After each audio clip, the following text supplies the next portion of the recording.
হযরত আবু হুরায়রা রাদিয়াল্লাহু তাআলা আনহু থেকে বর্ণিত, তিনি বলেন, রাসূলুল্লাহ সাল্লাল্লাহু আলাইহি ওয়াসাল্লাম বলেছেন, তোমরা পরস্পর হিংসা করো না, পরস্পর ধোঁকাবাজি করো না, পরস্পর বিদ্বেষ পোষণ করো না, একে অপরের ক্ষতি করার উদ্দেশ্যে পিছনে লাগবে না, এবং তোমরা আল্লাহর বান্দা হিসেবে বাই বাই হয়ে থাকো।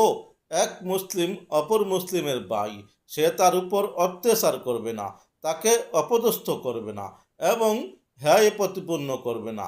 তাকওয়া এখানে একথা বলে রাসূলুল্লাহ সাল্লাল্লাহু আলাইহি ওয়াসাল্লাম তিনবার তার বক্কের প্রতি ইঙ্গিত করলেন। একজন মানুষের মন্দ হওয়ার জন্যে এটাই যথেষ্ট যে সে তার মুসলিম ভাইকে হ্যায় জ্ঞান করে। প্রত্যেক মুসলিমের জন্য অপর মুসলিমের রক্তপাত, ধন সম্পত্তি হরণ এবং মান সম্মানের হানি করা সম্পূর্ণ হারাম। হাদিস সহিউল বুখারী, হাদিস নং 2564।